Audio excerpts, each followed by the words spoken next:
Hey guys, welcome to another episode of the Fins Faithful podcast. Thanks for joining us on this Monday evening. Of course, we're live with you guys on YouTube and on X, but make sure y'all come over to YouTube. Please smash that like and subscribe button. Help support the Fins Faithful podcast channel. We appreciate it.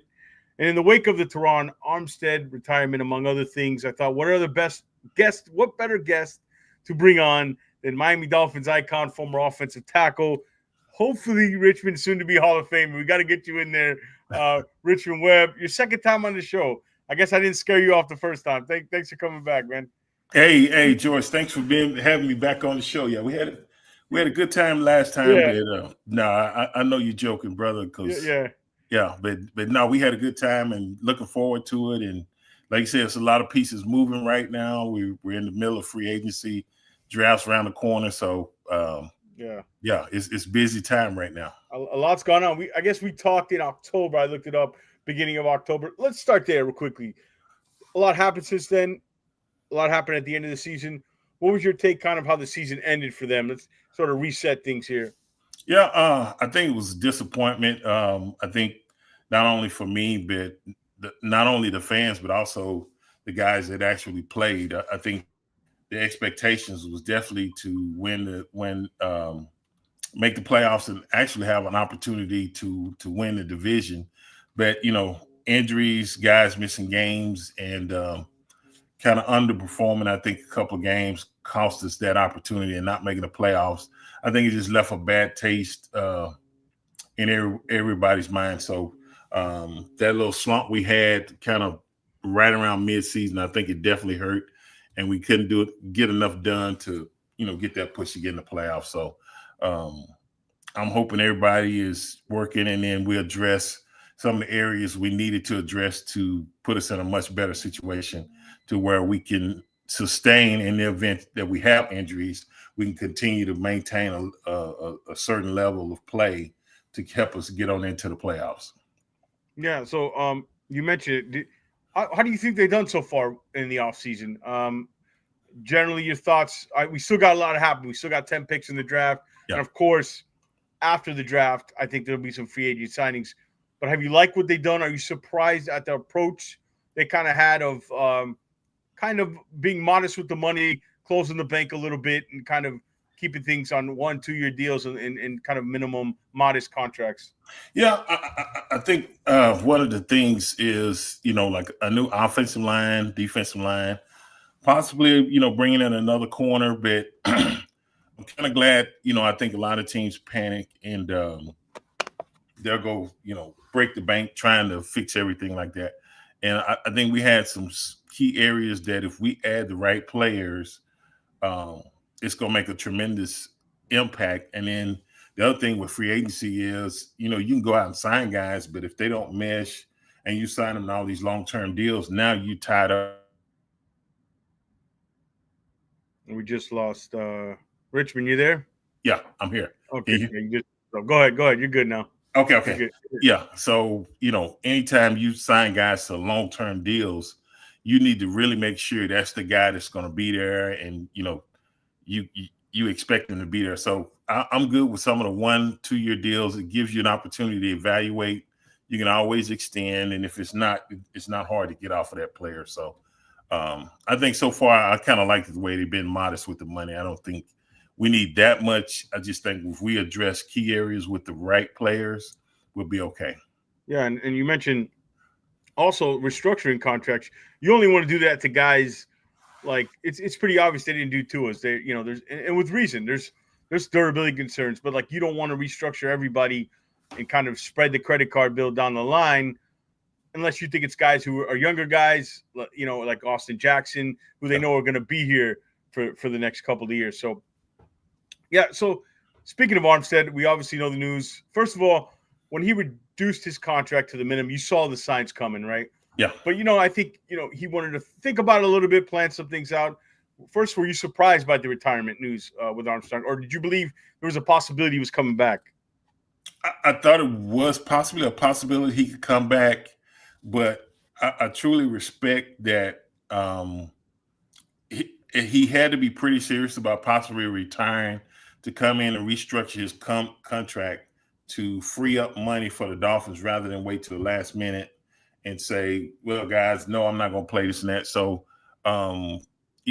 he didn't also just think about himself. He thought about, the Dolphins have been a good organization. He's with the Saints.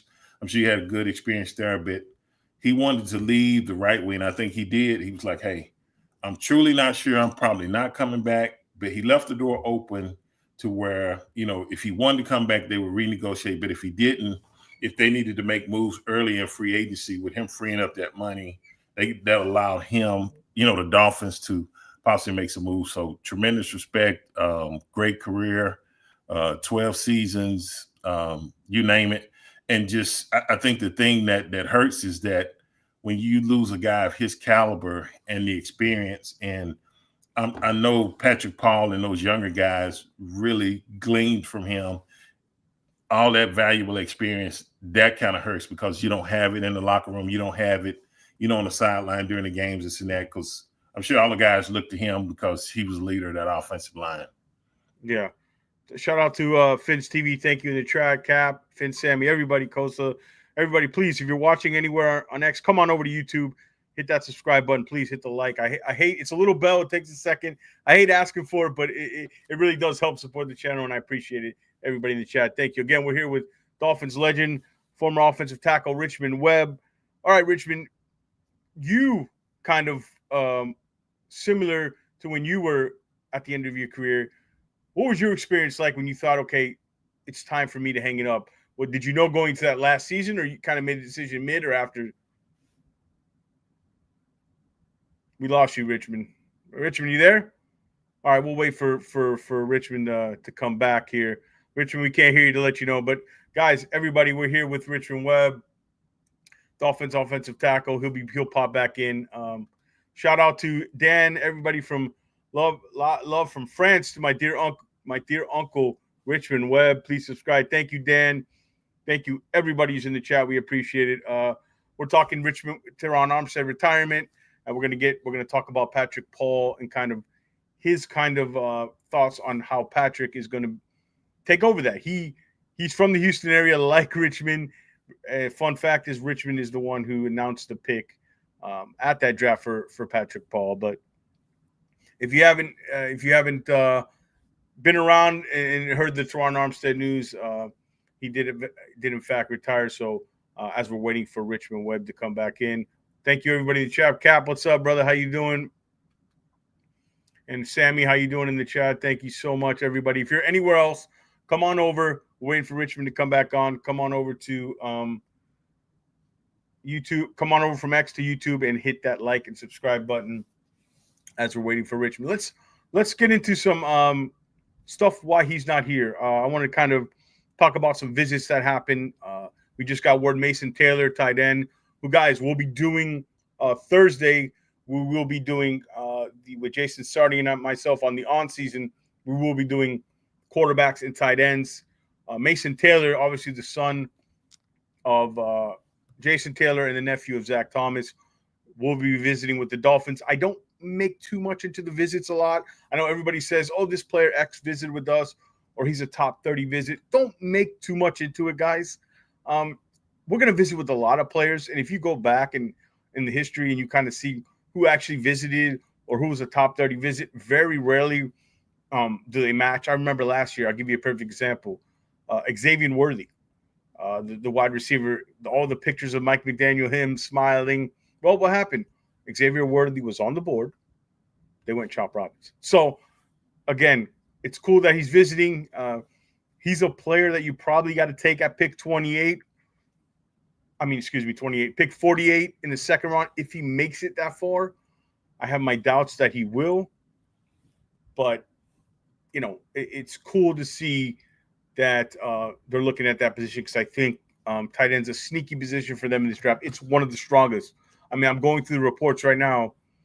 I'm about 10 deep, and it's a really good position, guys. I was working on it last night along with the quarterback position, so you can check that out on Thursday. While Richmond comes back, what are your thoughts on the Dolphins O-line after retirement? Oh, great question. All right, so here's the thing. Right now, we're looking at Power outage for Richmond Webb. So it looks like we're going solo for right now. Okay. The Dolphins' current offensive line without Terron Armstead is left tackle Patrick Paul, left guard James Daniels. I assume he could play left or right. Center Aaron Brewer, right guard. That's the question. At right tackle Austin Jackson. I don't know. Are we putting Eichenberg, guys? Look, you in the chat, are we putting Eichenberg at that right guard position? We're doing this before the draft, right? A lot can happen. Again, we could be taking an offensive guard in round 2 at 48. We have to take one minimum day 2.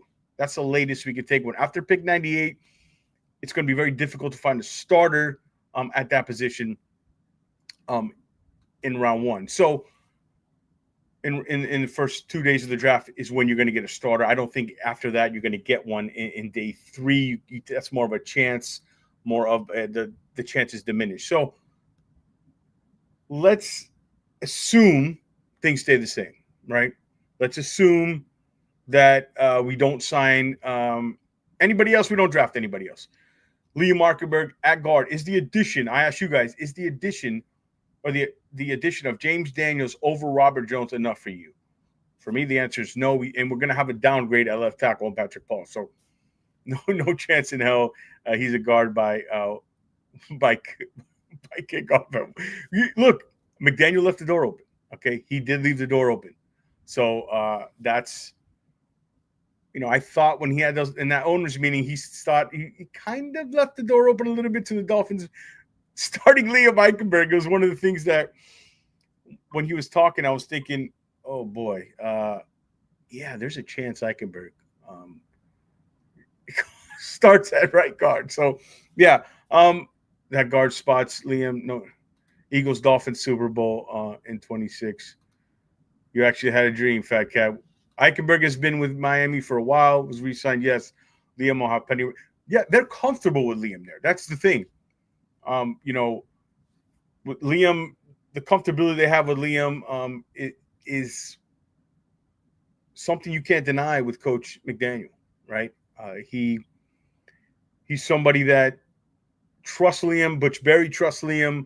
So you have to wonder if this will be kind of their security blanket and their emergency blanket for that position in case they can't find anybody at 13, right? And so that's where it goes there. As we're not sure if we're going to have Richmond Webb back. I think he had a power outage, but I'm happy to chat with you guys. And you know what? If anybody wants to look, I'll drop the link. Okay, we can do this like a little bit of a call-in show, right? On the spot. I'll drop the link in the chat. If anybody needs to come backstage and talk as we're waiting for Richmond to come back. I know he had something that happened, power outage in his house.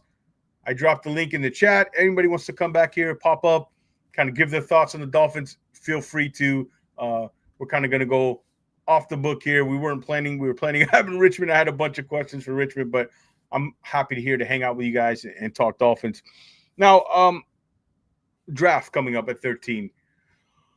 The more I look at this, I think it comes down to, the more I've been thinking, I'm thinking it's cornerback or safety. I can't get Malachi Starks out of my head. Okay.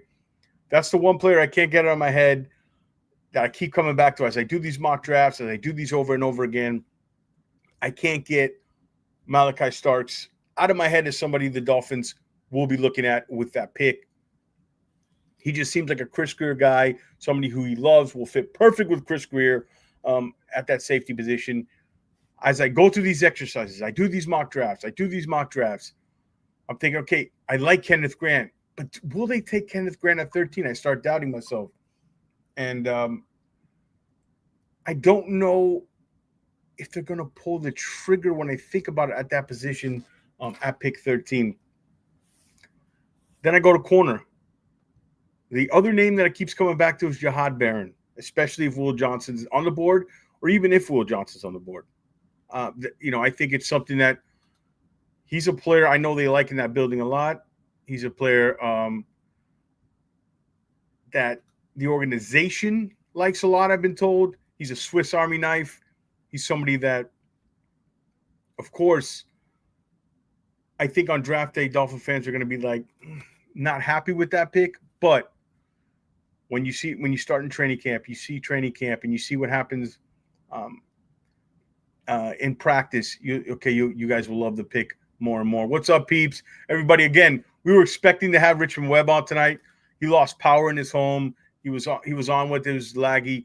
He had to go. So I'm just hanging out with you guys. It's just a free kind of shoot the, you know what? If anybody, I dropped the link in the chat. If anyone wants to pop up, kind of like a call show, kind of like we're doing it the old way. If anybody wants to pop up, give their word and say anything. Richmond, again, he just sent me his apologies for going out. No problem, Richmond. We understand.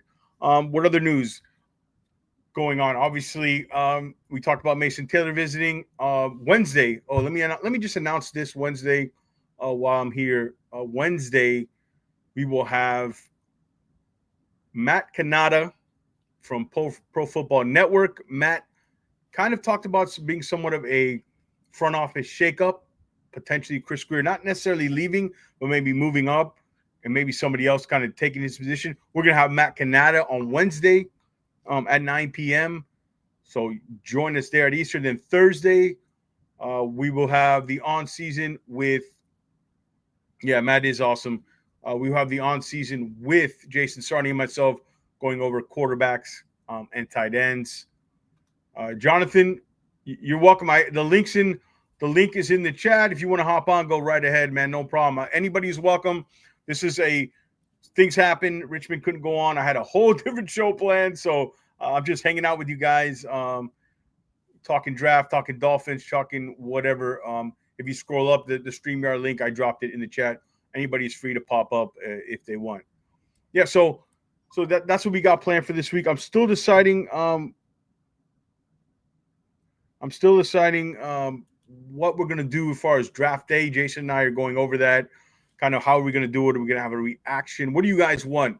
We're thinking about having a reaction video, or I plan maybe to live stream it, but I don't know if we're going to be able to, if the plans work out, if either of us are going to be able to do that.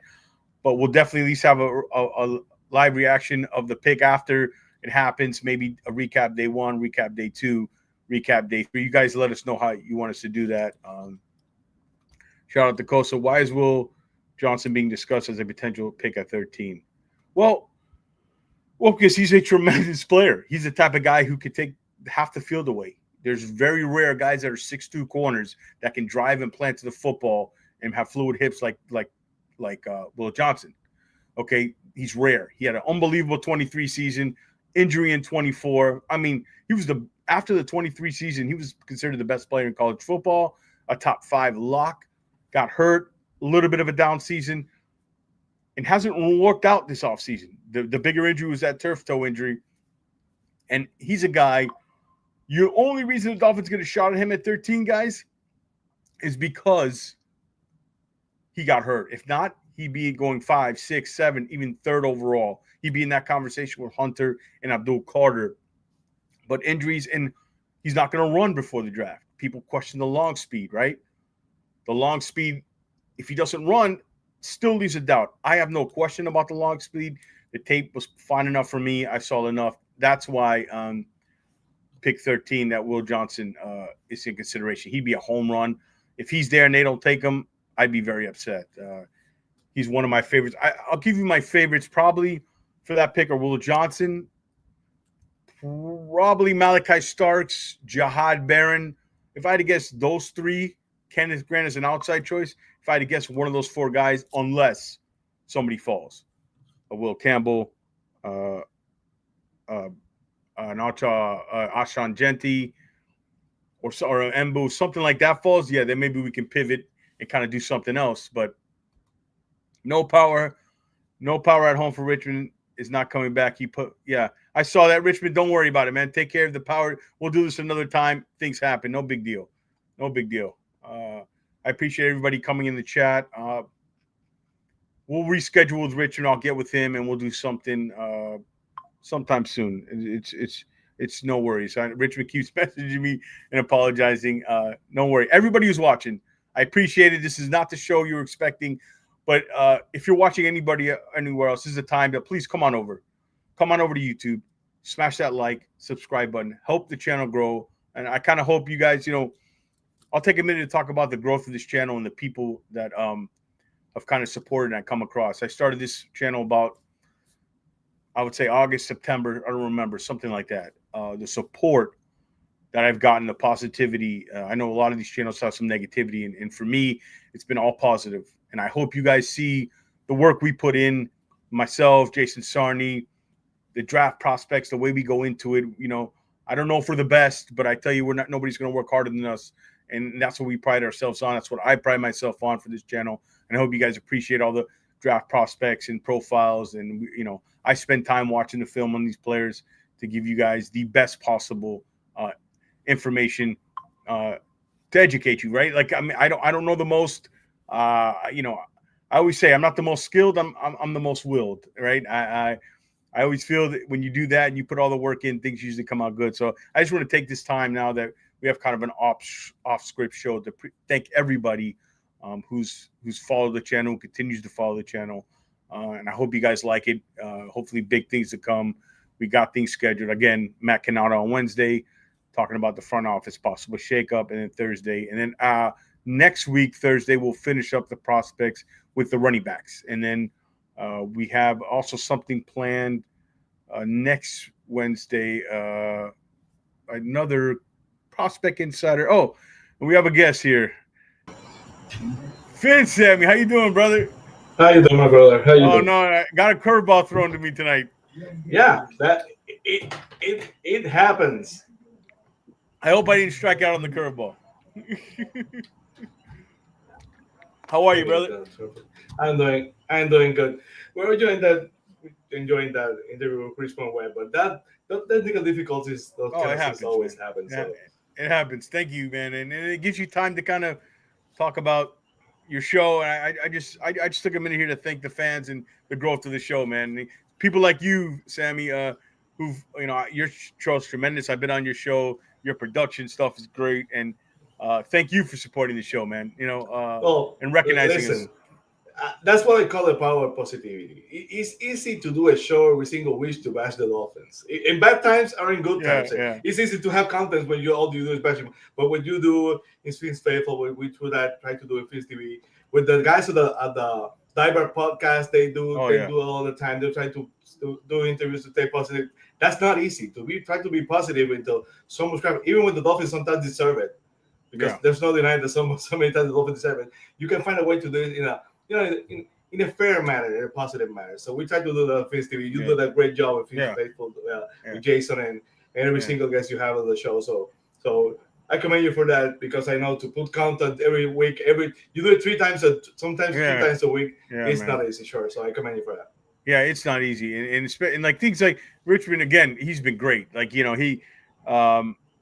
Richmond's a class act behind the scenes. The way he communicates with you, in the way sincerely. This is a former, soon-to-be Hall of Fame player, and the way he kind of treats you like you're just, he's one of the guys. It's tremendous, and I told him, don't worry, man. It happens. This is not the only show it's going to happen to. You got to pivot. You got to think quick on your feet. I hope I did that, but and you got to kind of move on. But we'll reschedule. All right, so let's get your thoughts, Sammy, on the retirement of Terron Armstead, the latest news of the Dolphins. Kind of how you think moving forward now with they're going to go with Patrick Paul.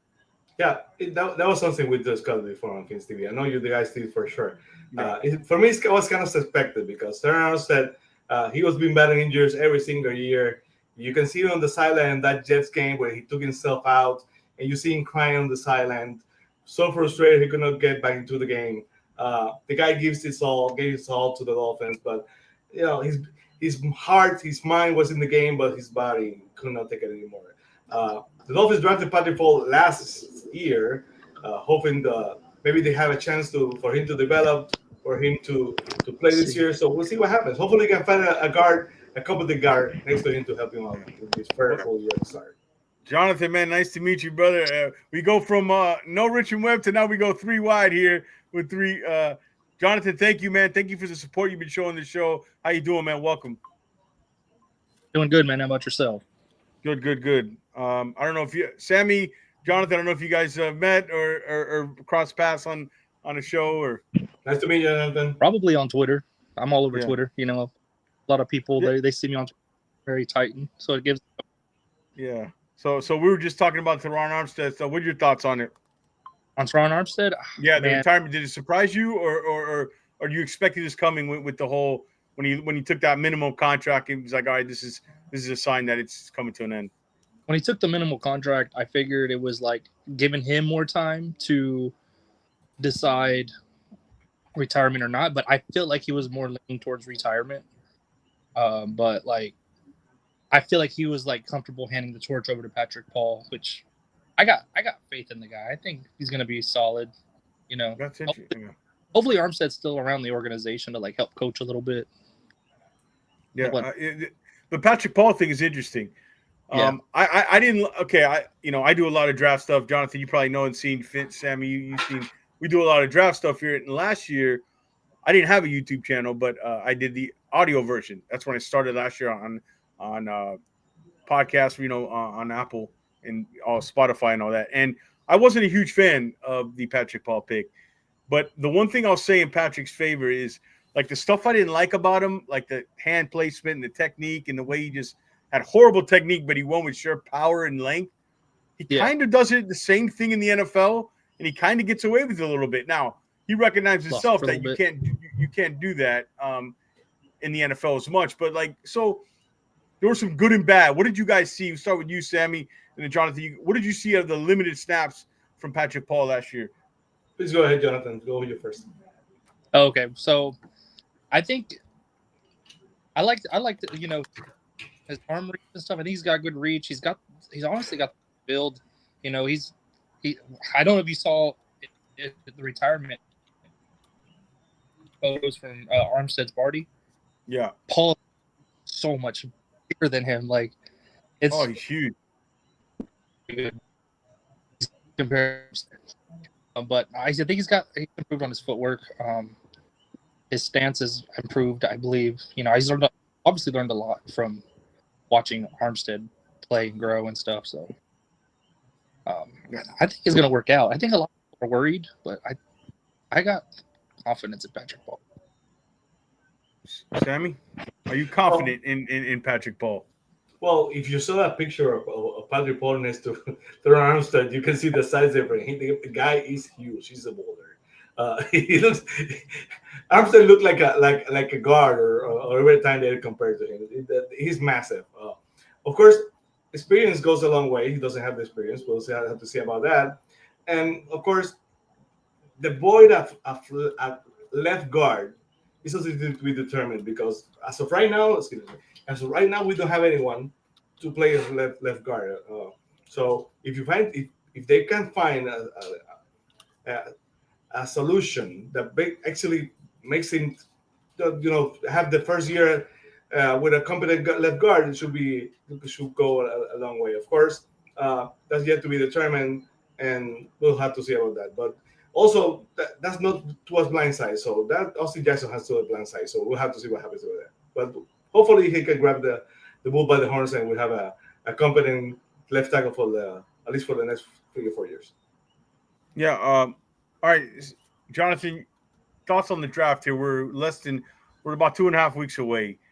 Do they have to take a defensive tackle or a corner, or are you of the opinion of, hey, let's go best player available? You know, because some people see this as sort of a soft reset here. The way they've been going about it this offseason kind of makes you wonder, like, Greer's definitely not worried about his job. I think the one who's actually in trouble is Mike McDaniel. He's the one whose job's on the line. It almost looks like a little bit of a reset looking forward to 26. Now, I do think healthy, this team still has enough talent to compete. But do you think they're pigeonholed at 13 as of today? So with Greer, I have to agree. I feel like this whole offseason, he hasn't been taking it as approach like his job is on the line. it's like he doesn't care. There's like the moves are like a lot of head scratching moves. So I feel like he's gonna take the approach in the draft same way. If he drafts a corner, I'm gonna be pissed. Really? I mean, you don't want a corner? no, and he doesn't have a good track record of drafting corners either. Cam Smith, I don't know, man. Like I think he was a good pick, but he hasn't really like big monogamy. Like, please just don't take a corner in the first or second anymore, man. Like, defensive tackle, it's a need, but I'd rather take a guard. I'd rather take the best available guard because I don't want to take guards in the 5th or 6th round. I want one of the best available in the draft. Liam, I'm not comfortable with Liam starting at left guard at all. I don't think anybody is. No. So we need a left guard, and unless the guards that we got from Pittsburgh and Chicago work out, maybe. But I'd rather still get younger there. Austin Jackson, what do y'all think about Austin Jackson? I think he solidifies the right side. It's just the pieces we need. Yeah, Jackson. Nobody talks about. He was really missed last year. Like when he went down, it completely changed everything. So even though I wasn't a huge fan of him reaching for him at 18, he's developed. Like the one thing you can't underestimate is guys who put in the work. And when guys put in the work and they keep getting better and better, you can't measure a couple things. You can't measure football IQ and like the will that a player has. Those are a couple things you can't measure. And like Austin Jackson really has developed his game. And one of the things I was going to ask Richmond about, but yeah, Eichenberg, if all they did was replace Robert Jones with James Daniels, if healthy, it's an upgrade. But you're going to have to – you want to take guard at 13. I don't think they will. I think if a tackle – like if Campbell fell, yeah, they would take him and maybe put him at guard year one. I think he's more of a tackle. But were they going to take Tyler Booker at 13? I don't know. I would guess no, but you said you never know. So when are you going to get that starting guard? Where's the other – is it Dalton Reisner? Who is it? Sammy – your thoughts at pick 13 right now? Does it have to be a corner, defensive tackle, or offensive guard? Jonathan's not gonna like this, but I think he's going corner at the first round. I think he's going defense. That's the bottom line. Yeah, I agree with you. I think he's going defense. The best player available on defense is gonna be if he's a defensive tackle, if he's a corner. I don't think he's going safety, but if he's an edge rusher and the edge rusher he wants is on the board, don't be shocked if they say, well, we'll have Chubb and we have Phillips and we have Chubb and he goes edge rusher. I would not be shocked. Of course, Chubb and Jason Phillips contracts are up in the air for next year, so we don't know what happens. But I think he's going to go defense. Everybody's expecting, of course, if that huge surprise of offensive tackle drops, that will be a possibility. But I don't think they will. I think they will go defense. I would not be shocked if it's corner. One of those two Michigan guys. I will not be shocked if Greer says, Mr. Ross, we're going to go with a Michigan guy. So Grant or Will Johnson? Yes. Yeah, I think Grant is a name I'm hearing a lot there at 13. I know they like him. I don't think he's going to be there. You don't think Kenneth Grant will be there at 13? I think that's every single time the Dolphins, the fans, and everybody expects a guy to fall to the Dolphins. He's not there when the Dolphins are picking. Someone's going to pick him. Let me give you something that I think. This is not what I know I've heard. But I'm going to tell you, like, as you know better than me because you're the draft guy. I respect you a lot. No. This is not a quarterback-heavy draft, so those guys are not going to be falling to the 10th. You got to hope that Sanders goes before 13 or this Jackson Dart stuff. I'm not buying it. It's like Mac Jones. When you think I know that, I know you're part. Didn't you Steve? Right, is the guy you do? He's a big Jackson Dart guy, right? Yeah. So he said. He called it. He said that he will be a first-round pick, and you say he'll be a first-round pick. Yeah, no doubt. Maybe in 3 weeks, maybe you can do the show. Yeah. Well, you gotta let me know. Everybody, we're live here on YouTube. We had a Richmond Webb, who's our scheduled guest, was on for a few minutes, but he had a power outage. So we hope everything's all right at the home for Richmond. But Finn, Sammy, and Jonathan were so kind. I kind of had to take the curveball, fastball to curveball, kind of switch gears. And they came on. I appreciate that. We're talking Dolphins. We're talking draft. We're talking offensive line. I agree with you guys on one thing, though. I agree with you, Sammy. I think it's going to be a defensive pick, right? I just can't get Malachi Starks out of my head because he just seems like a Greer player. You know what I mean? Oh, Yeah, he just seems but like not a 13. Then you will have to go down to the 20s, to the 23rd, to the 21. For some, if Shadur Sanders over there and Jonathan's someone not quarterback, No, bring him on, get some draft picks, and move on. Him up actually. I like Malachi Starks to be if he's there. I would love because the guys that we filled in with safety to replace Javon Holland is not it. I'm not comfortable. Yeah. Malachi with Andrew Makuba. I brought him up last week during this game. Makuba. You wanted all the Texas guys. I like the defense. I like Collins a lot, man. At 48. I love Malachi Starks or Andrew Makuba because Makuba is going to be a hard hitter in this league. You know who I like? We went to the safety. I love Bowman Jr. I love Billy Bowman out of Oklahoma, man. He's a guy. But yeah, Makuba's. You know, Makuba's funny. I mentioned this on that show. Is like I wasn't anticipating to like him as much as I was, but like he punches above his weight, man. He's got a lean frame, but he plays tough, you know. Oh, I mean, if I don't know if y'all watched the SEC championship game with Georgia and Texas, or was it the first playoff game? I don't remember. But I don't know if y'all remember the hit he laid on that backup quarterback. Yeah, I saw that when I was watching. Yeah, I saw that. Yeah, that was like, wow. And it shows up in the red zone. Sticks his nose in there. It shows up. But we mentioned Sanders. Let me ask you this question. If he's there at 13, there's zero chance they draft him. I think zero. But, okay, two-part. Would you guys take him? Or would you – Shador? Yeah, or would you pass him up or look for trade opportunity? Or do you think they would even entertain that? We'll start anyway. Whoever wants to kick off, good. Jonathan, you go first. If they want to trade, if he's there at 13 and teams are wanting to jump up to take him, I'd trade. I don't think Shador Sanders is going to pan out in the league. That's just my opinion. I'd rather if we were taking quarterback, and not at 13 though. I would not take them at 13, but Dylan Gabriel or Jalen Milroe or Jackson Dart. Okay, Dylan Gabriel, interesting. I wouldn't touch Dylan Gabriel. I can't do another 5'11" lefty Hawaiian quarterback. And another quarterback in the second round. Dylan Gabriel's more of a fourth round. Go ahead. I'll let you follow. Though, so Tua is a left-hand quarterback. So right now, like I see what you mean. I know where you're going. You don't have to flip the or adjust the offense to a right-handed quarterback. You can just run your offense the way a left-handed quarterback. You don't have to worry about switching up for a righty. You know, because flipping the field or having to flip for certain plays, it messes your scheme. Yeah. So having a backup quarterback would benefit us a little bit. I agree. You say it would be a seamless transition. I agree with you on one name. All right, and everybody who's watching anywhere else but YouTube, please come on over, hit that subscribe and like button. It takes a second, the little bell. If you're watching anybody else, if you're watching on X, come on over to YouTube. The one name I do agree is Jalen Milroe, and I'll tell you why.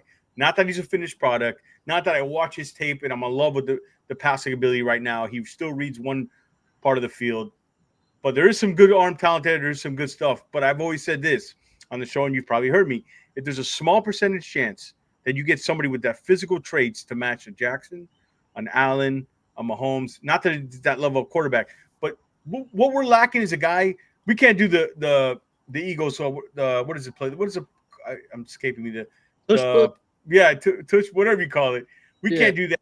We can't do 4th and 1 quarterback sneaks. We can't have our quarterback. They know Tua is not a running threat. Somebody with that athletic ability that drips physical traits, and it may be a very slim chance it works out, but we need to take the shot. When's the last time we took the shot with somebody like that? So he's the one guy. I don't think, honestly, I think he's going to go a lot higher than people think. People are talking about 2nd, 3rd round. I mean, he could even go 21 to Pittsburgh. Like, you know, and he also was invited to the draft. That's usually a tell sign that, I know in the NBA that's usually a tell sign, but it's usually a tell sign that you're probably going to get picked in that first round. So, but yeah, I agree. Another name that Kosa mentioned is Kyle McCord. He's another guy that fits exactly the Dolphins offense and kind of the quick release, the timing, and the anticipation stuff. Again, we're going to be having that on Thursday, the quarterbacks and the tight ends. And I just went through McCord. But yeah, he's a guy I think he's probably in the 3rd round pick sometime in day 2. Worse, he goes into early day 3. But let's stay on the topic of quarterbacks. They've been sniffing around these 3rd, 4th, 5th round guys. Do you think they actually take one, Sammy? After the fourth round, there's a possibility. If my bad daddy lost someone, they really lost anyone. But first, second, or third round, I don't believe there's a chance that Dolphins pick a quarterback in the early rounds. But after the fourth round, everything's possible. Yeah. Jonathan? If they find we were talking about Sanders. Go ahead. They're at 13, and they find a way to find a trade partner. They're probably going to get a very good haul because usually those trades from the back of the round or from the early second to the first round for the quarterback, they give you a good haul. So I would not be shocked if that happens if the Dolphins find a way to find a trade partner to back into the 20s, or like we used to do, like go back and they find a way to go back up again. They could do that. If they find another third, they might reach for the quarterback. But I would think that it will have to be after the fourth round. Jonathan? Yeah, fourth round, you're just drafting project quarterbacks at that point, you know. It's basically like another Skylar Thompson, but if you're gonna take a quarterback, you're gonna take him high up because you plan on. Yeah, it could be a lot of yes. 2 or 3 years from now, you would hope maybe that he could be the guy because y'all. I mean, I don't know about. I think Tua's gonna be here 3 years from now. My goal would say no. I'm sorry, George. The other thing is, if the Dolphins had signed a veteran quarterback, that could have happened. But they signed Zach Wilson. I just want to building that guy now. 3-4 years down the road or whatever, he's ready to go. We're not drafting a rookie at the time we need him. I want to have a guy ready to go. And Tua hugs all the reps in practice, so that's a hell of a hard part. Many reps for any rookie. So, and if they said there was a calculated effort to draft to get Wilson. They have to split the reps. So they might have found a 7-round quarterback for training camp, but anything early, maybe not even the fourth, I will not think it will happen. Yeah, I think they're looking. Yeah, I think it's I think day 3 they'll start looking at that position. But heck, I asked that because they very rarely do take quarterbacks. You know what I mean? So for them to get another, they're going to need another quarterback. And actually, you can look at Zach Wilson both ways. He's still kind of a young developmental quarterback. I know you said it was a pre-calculated move. And Sammy, you probably saw the Ben Albright show. Ben on free agency, 30 minutes I had him on. He says, man, I'm telling you, the guy they want is Zach Wilson. So I know Mike McDaniel is telling the truth. And Albright's locked in Denver. He's as inside as it gets over there in the West Coast. And he said, man, there's a lot of good things that they like what they saw, even though he didn't play, but they liked his development behind the scenes. And 30 minutes later, they signed Zach Wilson. Tua hugs all the reps. That's a problem. You need a quarterback who's mobile because you have to improvise in the run. You need a quarterback with a good arm so you can spoil the deep throws down the field because, of course, those timing plays are not going to be there. You're going to have to rely on your arm to win the game. So, again, Zach Wilson, it looks like a horrible disaster incoming because, he's been disaster with the Jets. But, again, every single quarterback who's led the Jets has been better. And you can go through history every single time. I will not be surprised if Aaron Rodgers is great with the Steelers or whoever, because Geno Smith was very, very, very, very much a different quarterback once you left the Jets. Sam Darnold, of course, he has, but why not Zach Wilson? So that could happen too. That is true, man. Everybody who leaves the Jets, it's a fair point. Just look at the difference of Tua with Flores and Tua with McDaniel. It's always been said, a quarterback success is a lot the situation they come into. Who knows what Patrick Mahomes would have been if he didn't come in with Andy Reid. I'm sure you still would have been a great player, but a lot of it is a situation that you're in. I think about it. If Tua goes down and Mike McDaniel finds a way to fix up Wilson, he's going to be a quarterback. He's going to be a coach for life anywhere. He saved his job. That's the one thing that most coaches cannot do. They have to find a way to get their guys. If he finds a way to fix Tua and to fix out Wilson, he's going to be a quarterback. A head coach in the NFL for life. He's going to find his job anywhere in a single time. Yep. Yeah, he'll definitely be. That'll really put him as a quarterback. What he did with Tua was amazing. What he did with Tua was pretty good. But if he does it with Zach Wilson, he's the head coach here. That genius come back onto Mike McDaniel's head again, right again. And it's not out of the realm. Zach was second pick overall, right?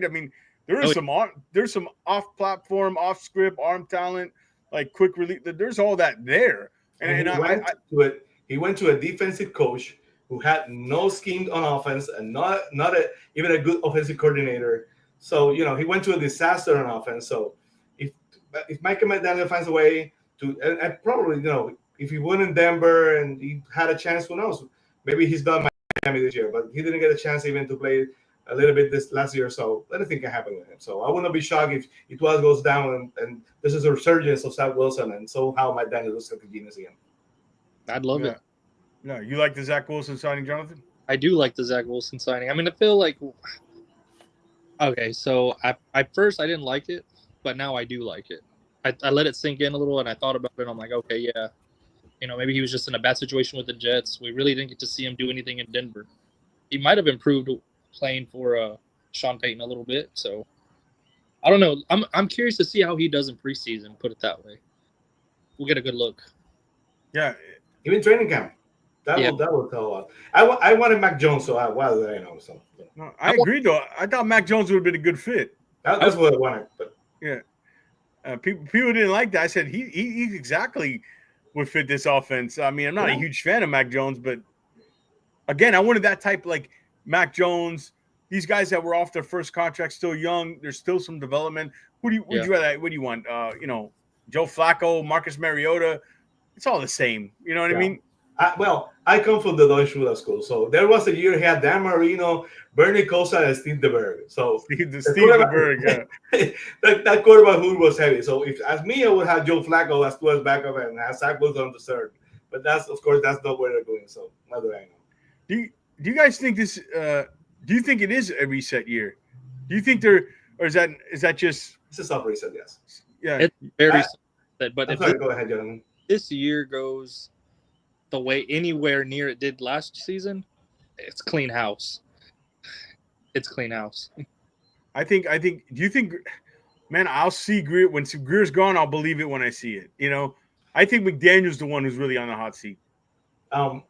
Listen, if we always focus on the Dolphins, but every single team does this, and we don't even notice. But if I'm Stephen Ross. And that cat guy, I forgot his name right now. And last year come to me and said, we want to resign to that amount of $1 million. We want to resign Waddle. We want to resign Tyreek Hill. We want to restructure Jalen Ramsey. We're going to give you all this money to do it.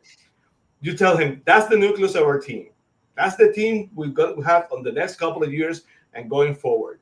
And you give him all that money, and it doesn't work out because Tua got hurt. And probably make the playoffs if Tua doesn't get hurt. We will 3 more games, just 3 more games.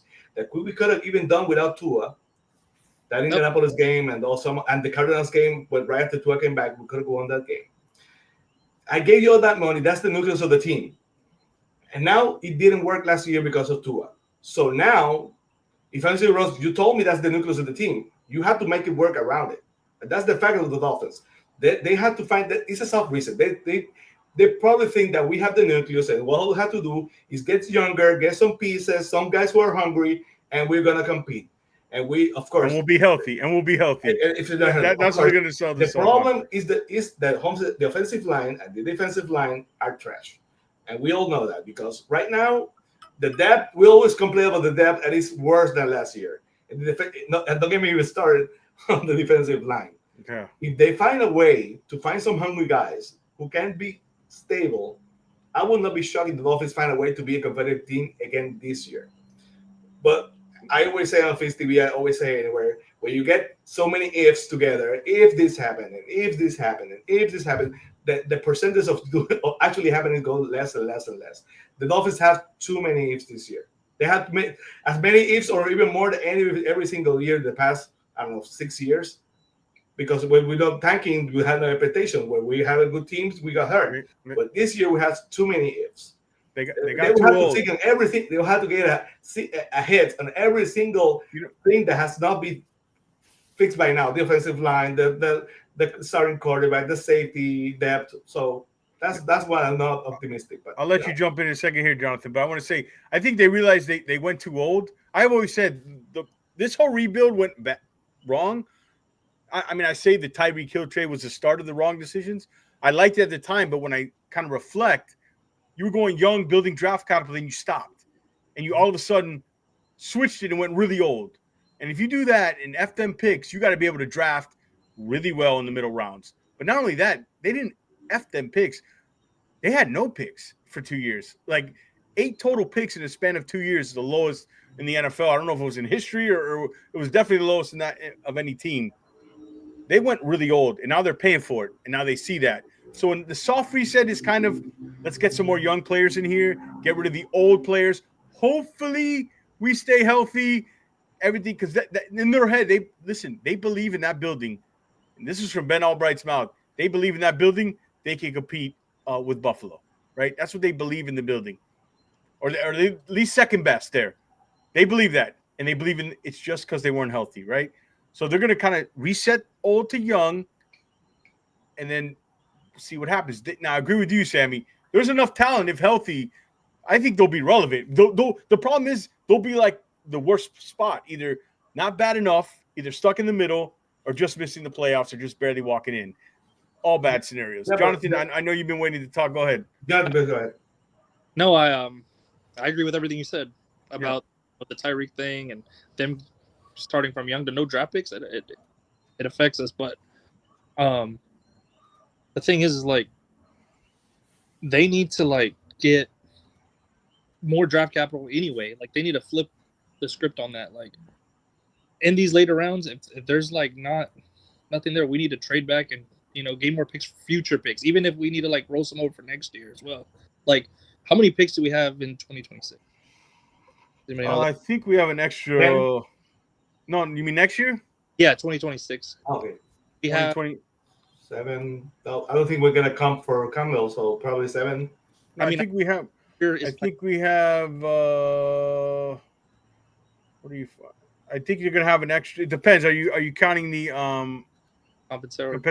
Yeah. In 2026. Why can't I find it?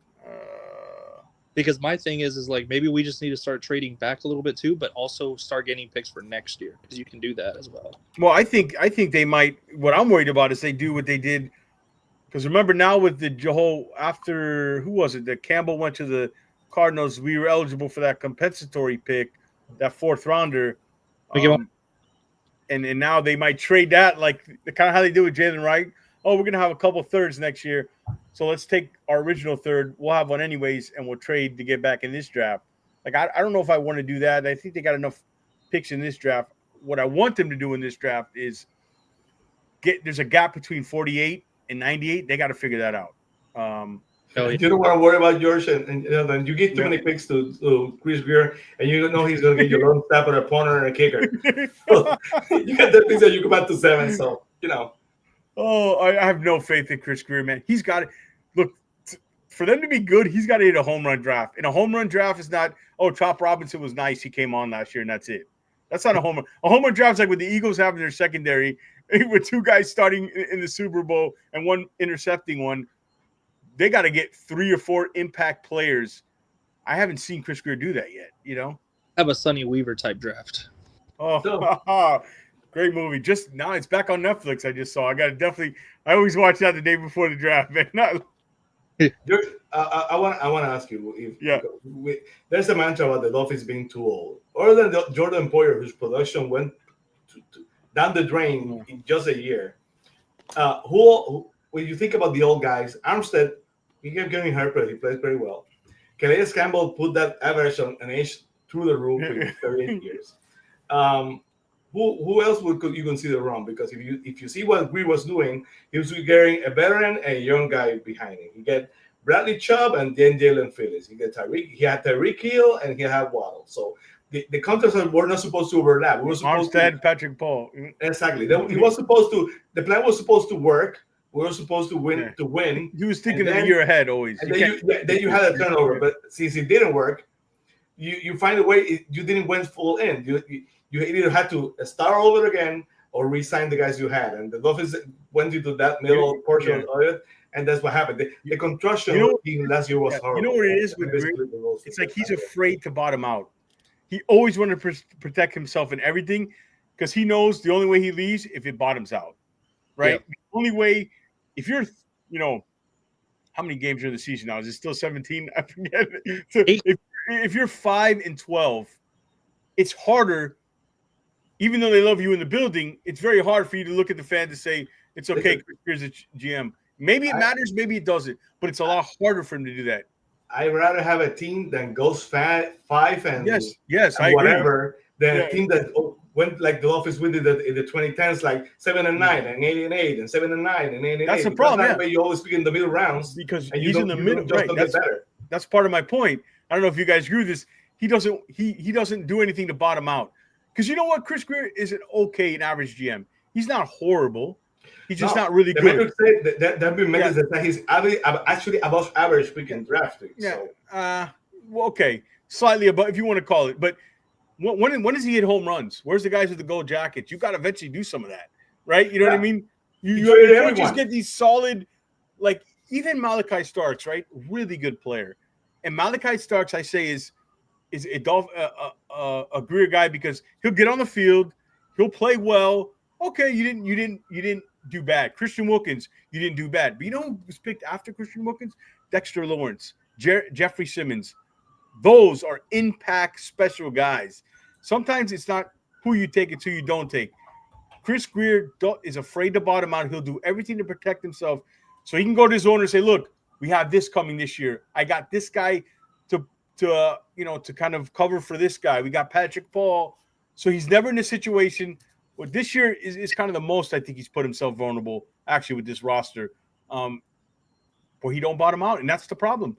Because you're always going to win 8 games. You're always going to win 9 games because there's enough talent accumulated. Again, if they're bottoming out and picking the top 5, he's probably not the GM. That's why it doesn't happen unless when Ross gave him the okay, let's tank, and they couldn't even do that right. But you had to go just back to a couple of years ago. The Dolphins had 5 or 6 players in top 100 players. We did that, so he can go. I did it before. There's no way I'm not going to do it again. So I have proved I can pull that company team. The problem is not with the talent. The Dolphins have talent. The problem is with the construction of the team. It's not depth enough, or the weaknesses are way too big. You have a quarterback and it's protected. If his leg sucks, you get a lead, but then you cannot run the ball to protect your lead, and the Dolphins lose. So the construction of the team is basically what Chris Greer plan and building every single time. So it's not about talent. Yeah. He found talent. Talent in the wrong talent accumulated too much in positions that are not in the order it should have been. Like instead of Jalen Waddle, we have Penny Sewell. You can find a wide receiver. We have an overlap there, $50 million a year at that position, and we're not throwing. And now the league's caught up to us, and we can't get the ball downfield. That's got to be studied too, because two high safeties and shell coverage didn't just happen in the league, right? Mm-hmm. But you got to be able to run the ball. What really happened is teams were playing that coverage, and you should be vulnerable to the run, and they couldn't run the ball. So that's what happened, really. But your money's on the outside, not enough money on the line of scrimmages. You built the team wrong, and that's just the bottom line. And I got news for you: that rebuild's over. Like now, it's a soft reset to another young rebuild. All right, and the question is Tua. I don't see Tua being here in 3 years.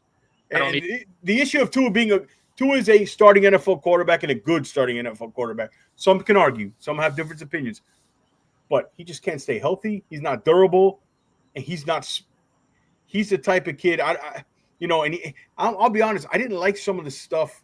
His comments last year kind of turned me off. Like he almost got so defensive. What do you expect us to talk about? You're the starting quarterback of this team, and we've seen you on the field with your fingers curled, and then you hurt your hip. Taking the one time you do try to run, you hurt your hip every single time. He's not going to change. I don't know, Jonathan. Go ahead. I'd love to. Yeah. All right, it fits the theme. We're losing people left and right. Well, the power rankings is coming. Probably I'm next because we have a lot of power problems over here. But while Jonathan comes back, like you said, the construction of the team is the problem. There's Jonathan. Please go ahead. Jonathan, you there? You can go ahead, Jonathan. He's probably in the camera. Sorry. It's okay. It don't matter. It fits the theme of the show, man. It fits the theme. Okay. Yeah. So anyway, I love Tua. He's a great quarterback. When he's healthy, I mean, if we saw it last year, he doesn't get hurt in Buffalo, we might beat Buffalo that Thursday night game. We sure would have beat Seattle. We would have beat Tennessee. I mean, dude, those wins there would have been enough to get us in the playoffs again. And the defense lost the Cardinals game. Tua didn't lose the game. It was the defense who lost that game. So. Yeah. To this, like, okay, I can play. I'm going to try to play all this. But the problem is he's risking the Dolphins season every year on these injuries, this concussions, all this. Then what if he pulls an Andrew Luck one year on us and is like, hey, you know what? He snaps out of it and he's like, I'm just going to retire. Then we're scrambling looking for a quarterback, or that season already in jeopardy before it even gets started or whatever. You know, that's just the problem that I have with him. I don't dislike him. I think he's a great quarterback, and as long as he's our quarterback, I support him. For the Dolphins, you got to look future-wise. That's what I was saying. Take a quarterback in early rounds because you have to develop a guy now. Because one day that's going to happen. He's going to... we all love Tua. Yeah. And Tua, I love Tua, but I don't know if I can trust Tua anymore because he always says that he's going to do the right thing, and it's so easy. No, he's not. But when he's to come back, he's a competitor. He always been a winner, and he finds he always going to try to get that first down. So it's not going to change. But it's up to the Dolphins to do the right thing for him. They had to build him that offensive line that will protect him, that will give him more time to throw the ball. They need to find a running game for him to run the ball more when we have a lead, or and the Dolphins has not done that. So they have put Tua at risk this year more than any other year, just me, because unless they find a way to actually get three more offensive linemen and to find a running game and a blocking tight end that really, really works. The Dolphins are going to be in the same position with Tua throwing trailing by 40 points and getting hit, and you know what's going to happen. Yeah. But it's up to the Dolphins to not put in that position. If you ask me, as of right now, in my opinion, they failed to do that. I tell you one position they got good at was the slot receiver. NWI is freaking dog. Yeah. They upgraded there, but I still want to they're always going to look at receiver though. They're always going to look at receiver, and you could see them taking a day 3. Yeah, but I agree. He brings size, the red zone target, the length they needed at that position. I don't know how well he fits the offense. He's not a quick separator, but he's almost more of a second tight end kind of Jonnu Smith role. But in the slot, it brings a different look. I agree with you, Jonathan. One of the better additions. If you compare him to Berrios, he's like a upgrade over Berrios. He's better catcher in the passing game. Yeah. Berrios was good at returning, but he never really contributed to the offense. That's great. All right, so last football question here, and we'll wrap it up. And again, everybody in the chat, thank you so much for joining us. Again, we had Richmond Webb scheduled. He had a power outage at his house. Hope everything's okay. And Sammy and Finn, Sammy, and Jonathan were so kind to join me on here, guys. Please come on over here to YouTube, hit that subscribe and like button. Sorry, we're gonna reschedule Richmond. He already messaged me with a long apology. He's a great dude. We'll reschedule, and I'll let you guys know. All right. Before we talk about it, we'll close with the anybody watching college basketball tonight? Or? Well, I'm not watching, but I'm rooting for the Gators because Steve is a Gator alum. Frankie Fresco from one of the panelists, a great guy. He's a Gator supporter. So I'm not too much into it right now, but I'm rooting for the Gators. So hopefully I want to see my guys happy. Yeah, well, I'm from Texas. A lot of people from here are going for Houston, but I had Florida winning my bracket, and my bracket 0.9%. So I'm rooting for my bracket. I'm going for Florida. That's the more way to go. Money over local. They go in Gator tonight. Yeah, my niece she goes to the Gator. She's a freshman there, so she's going to be at the O'Connell Center. So that's a cool experience, man. Imagine being in college and you're the hype in that stadium, and plus, man, Florida losing. I mean, Duke losing was a huge advantage. And that loss was the killer. Yeah. All right. Ballers, but the magic's over tonight. We'll see. All right. Yeah. Last thing, ended on this. I want your pick at 13. Start with you, Sammy. Defense, again, I think the best corner available is the way they're going. Give me a name. If this pass rusher is there, the best pass Who's the guy? I think the guy from Georgia, isn't it? The guy from Mikael Williams, Bradback, Jelon right? Walker. Yeah, if he's there, I will not be shocked. Jelon Walker. Yes. Jonathan. I'm building the trenches, and I'm taking Kelvin Banks Jr. Okay. Texas. Yeah. You're back to being the homer there with the. You see him more as a guard or tackle? I see him more as a guard. I see him as a guard, and which But again, with the Paul situation, the tackle versatility. Yeah. You have a good point there. Plus, All right. Go ahead. So, yeah. What was that? Jonathan is moving also Jackson to guard. I like having a lineman that's versatile. You can move him to tackle or guard or wherever. People want Tyler Warren there. I don't see them doing the tight end, but you never know. It depends. All right. Start with you, Sammy. Where can everybody find you? What you got going on over there at Fins TV? Yeah, well, Fins TV on all platforms and YouTube on X. We're back. Your off season never stopped, but we're taking a break on Fins TV, so we're back for our draft show. Tell me about it, man. Yeah, making all this not easy. I know how you do it. You're a champ at that. Yeah. But we're back on Fins TV on April 22nd for our War Room episode, and April 29th we're back for a draft review. Hopefully you will join us to recap the draft. So I'll be there. We'd love if you're back with us. Jonathan, where can they find you at? I'm on X at Honorary Titan. I don't have a show, but maybe in the near future we'll see. All right, you gotta let us know where we can, if you do start one, where we can find you. All right, guys, thank you again. Wednesday, Matt Canada, 9 p.m. Matt's a great guy. Yeah, hopefully he doesn't freeze up on any of these shows. Everything is, subject to change, right? Things happen. But yeah, Matt Canada, he put out that tweet about the possible front office shakeup, kind of Greer moving up and something happening. So not that he reported anything, but we'll get his thoughts on that. It'll be at 9 p.m. on Wednesday and Thursday.